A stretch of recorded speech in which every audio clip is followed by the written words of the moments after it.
सुरुवातीला पाहूया आज लक्ष वेधून घेणाऱ्या 3 महत्त्वाच्या बातम्या आणि यामध्ये सुरुवातीला मोठी बातमी ती म्हणजे राज्यसभेसाठी अर्ज दाखल करण्याचा आज आता शेवटचा दिवस आहे। राज्यसभेसाठी उमेदवार आज अर्ज दाखल करणार आहेत। भाजपकडून दिग्गज नेत्यांना संधी मिळाली आहे तर महाविकास आघाडीनं एकमत करत शरद पवारांना राज्यसभेसाठी संधी दिली आहे। त्यामुळे आज अर्ज भरताना काय नेमक्या राजकीय घडामोडी घडू शकतात या संदर्भात सविस्तर चर्चा आपण या बातमीपत्रामध्ये करूया।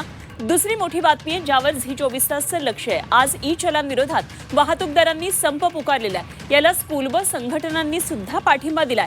ऐन परीक्षेच्या हंगामामध्ये वाहतूकदारांनी हा संप पुकारल्यामुळे पालक आणि विद्यार्थ्यांच्या अडचणी वाढण्याची शक्यता आहे। तेव्हा काय या संदर्भातले आणखी सविस्तर तपशील आहेत जाणून घेणार आहोत। आणि तिसरी लक्षवेधी महत्त्वाची बातमी ती म्हणजे क्रिकेट प्रेमींसाठी आज मुंबईमध्ये वानखेडे स्टेडियमवर भारत आणि इंग्लंड यांच्या T20 वर्ल्ड कपच्या दुसऱ्या सेमीफायनलचा थरार रंगणार आहे। संध्याकाळी 7 वाजता हा महामुकाबला सुरू होणार आहे आणि या सामन्यामध्ये बाजी कोण मारणार हे पाहणं अत्यंत महत्त्वाचं ठरणार आहे। भारतीय क्रिकेट फॅन्सचं आजच्या मॅचकडे पूर्ण लक्ष आहे। तेव्हा यावरही सविस्तर चर्चा आपण या बातमीपत्रामध्ये करूया।